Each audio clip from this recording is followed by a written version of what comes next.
when that first image leaked. I don't know if you've seen it, but there was a behind the scenes shot of you in your armor. When that image leaked, I was like, I I had know. a feeling. I had a I feeling. know, I know. It was one of those ones where I was like, I think what got away with it was the fact that it was bald. Like I was bald, so people were like, "What is he? Who is he? What is it like?" Yeah, I know.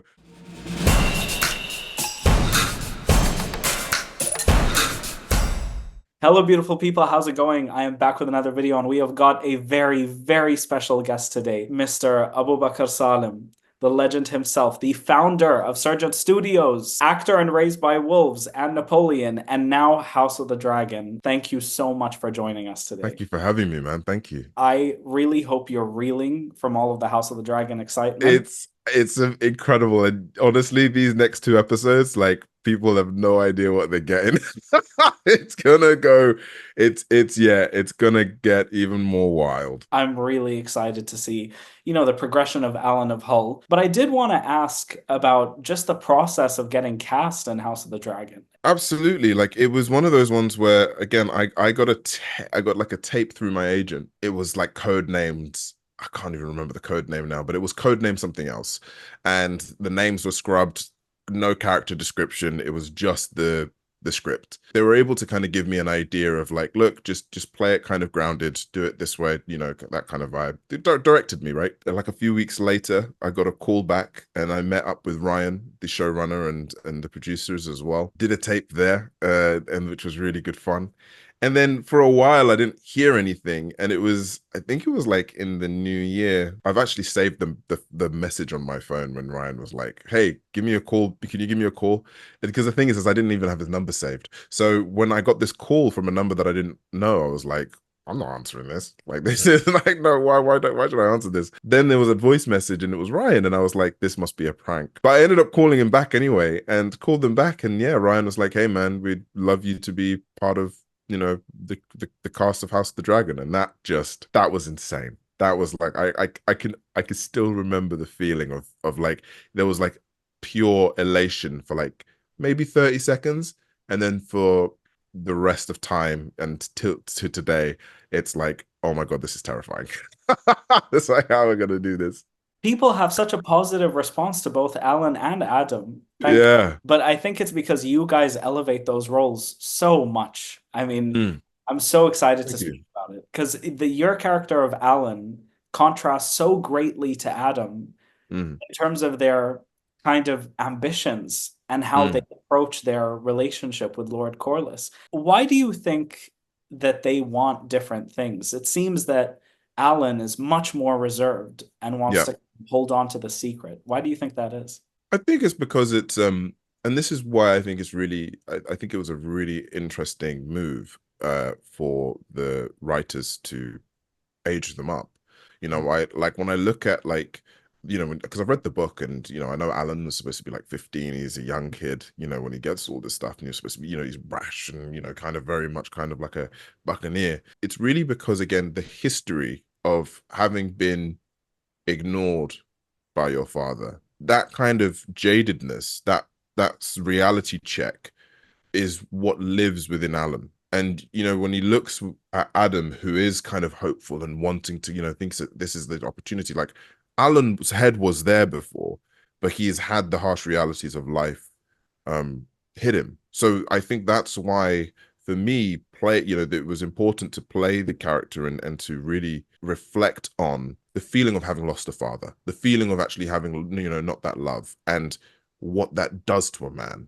Which also leads me to another question that I wanted to ask. If there was a backstory that maybe Mm, you and Ryan or you and Clinton mm, worked on for the character, because of course we meet him in season two, but mm, there's clearly such a history mm. that happens way before he pulled Corlys out of, the Yeah, sea. yeah, and we have been taught, like I've spoken with Ryan as well as spoken with Clinton as well about this, and I think ultimately again it comes down to the fact that our lives before that moment was very simple. It was, we were, we were simply providing for the home, doing our work, making ends meet.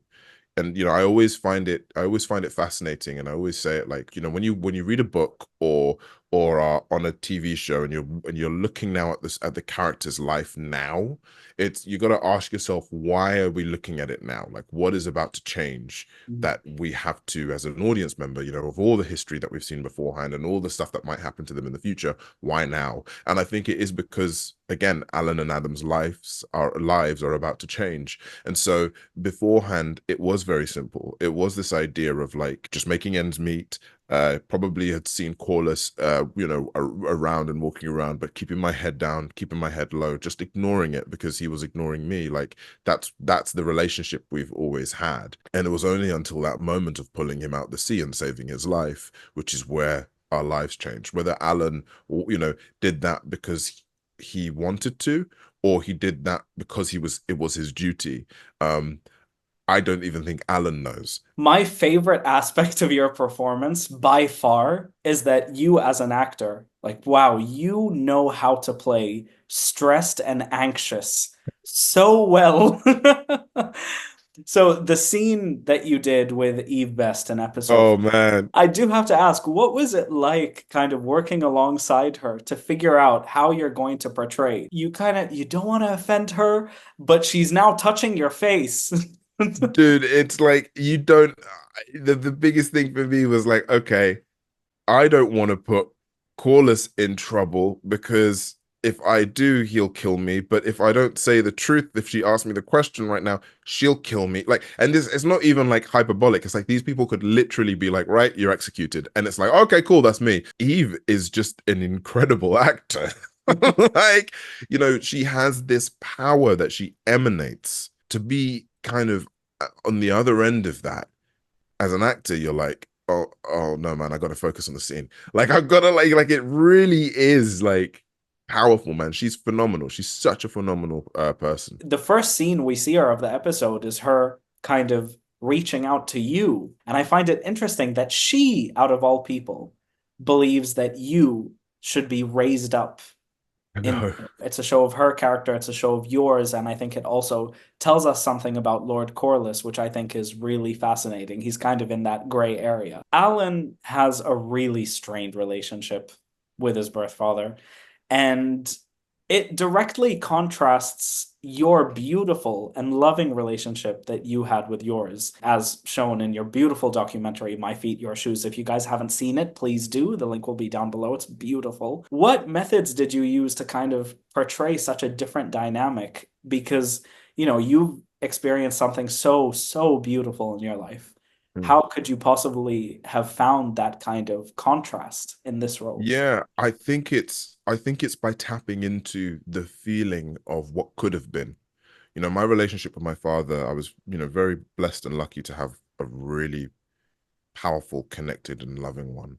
And he meant a lot to me. When it came to, sort of playing Alyn and kind of looking at the relationship with him and his father, taking the knowledge of knowing what it is to love and to have this father figure be there for you.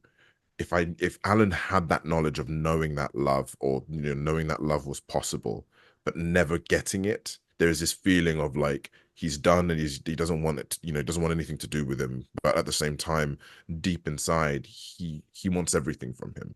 And I think actually he sort of shows that or gives that to Adam. I think Alyn has so much love to give. I think he's an incredibly emotional human being, but he chooses to hide it and block it because he knows as soon as he lets it go, everything will come out. And I think like that's why, and that's why I find it so fascinating and interesting playing him at an older age, because as time goes on, as he's old, because he's older, you bury these feelings, and they fester in you, they grow in you. So the stakes are even a lot higher then. It's very different to a 15-year-old kid who feels, jaded and kind of like, spurned by their own father, to someone who is, within their sort of late 20s, 30s. Did you have any favorite cast members to shoot with or any funny stories? It's one of those ones where each actor kind of had a lot to give. And I think like, Clinton very much came in with this sense of really enjoying openness, this open love for everything. And that was infectious. And that was really cool to kind of be around. Steve kind of brought in this sense of like calm and easiness to everything that he, that we were working on, because he's been around the block, he knows it. Like, and I think like everyone was giving something, even the day with Eve and working with Eve on that one scene. She is, again, as I say, just a lovely and brilliant human being that gave so much in regards to when the scene was going, but then when, off camera, again, gave as much. And I think like it was the whole experience. The great thing is that everyone made me feel welcome, made, even Clinton feel welcome, and even though I didn't have any scenes with, Matt Smith and Darcy, Fabian, like Liv, like they were all still incredible. Every time we crossed paths, they were all incredibly welcoming and loving, and it was almost like we were still, we had just seen each other yesterday. Like, it was really cool, man. Like, it was for such a big show with so much money and so much going for it and stakes and all this sort of stuff. It's an incredibly relaxing and brilliant process. I watched the House the Dragons built, and Mm. it's the hair stuff.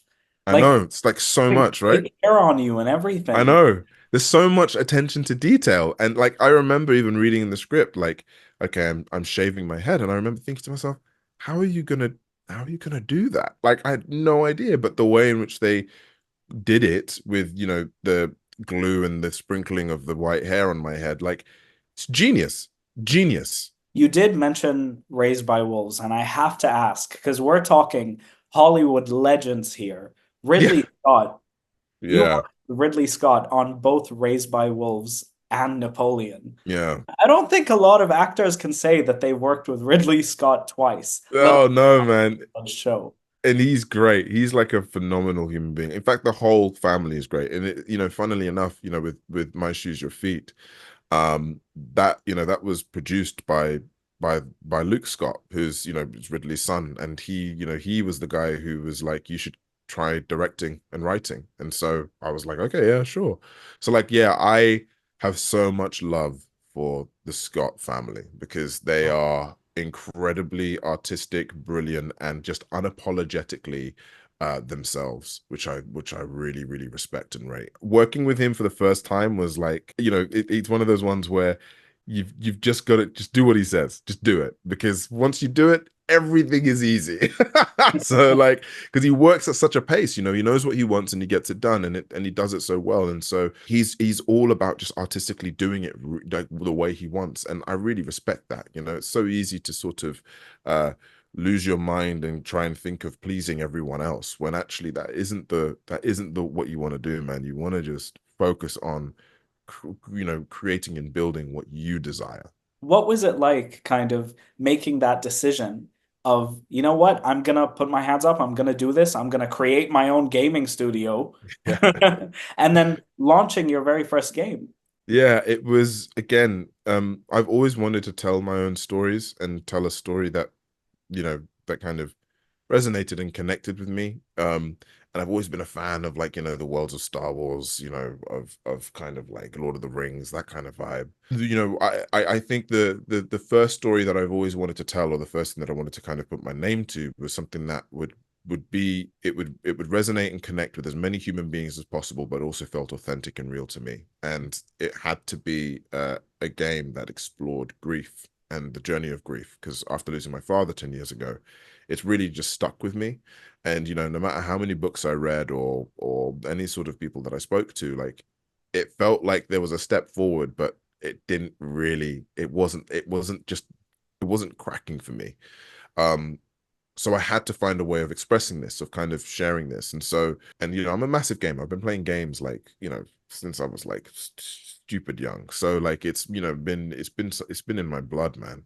And yeah, it was one of those ones where COVID hit, and so I just, yeah, knuckled down and read as many books as I could, asked as many questions, just tried to figure out what it meant, because I had no idea what it meant to make a game, and I'm still learning, and like, it's still one of those things, but I just knew in my heart that this is what it needed to be. It's been really, really like a roller coaster that you just can't get off of. Like, it's insane. When I get the platinum, I'm gonna send you a screenshot. Do it. Do it. My issue is I am a completionist. I cannot start a game without finishing it, but I am Amazing. excited because it is a platformer. I love platforming. Conquered Television, clearly, done a lot of film. Yeah. gaming studio, launched your first game.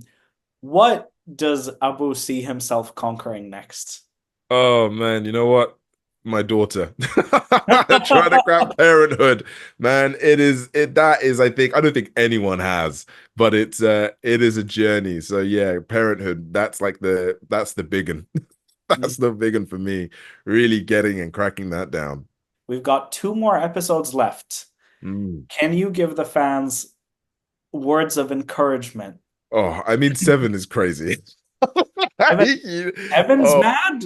oh boy. Oh boy. Yeah. Oh man.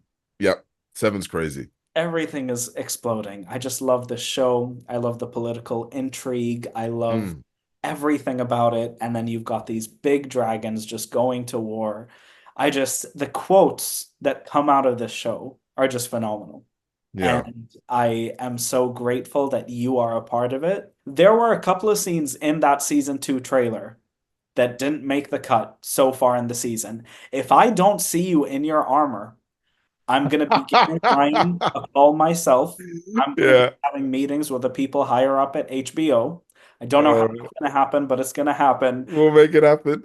I really do want to see that. Abu, thank you so much for being here today. Thank you No, for thank joining. you. And I really, really appreciate everything you've done. I hope you have an even better 2025. I Oh, don't know thank you. how you're going to top it, but maybe take some time off, go on a well-deserved vacation with your family. Yeah. Yeah, I think that's needed.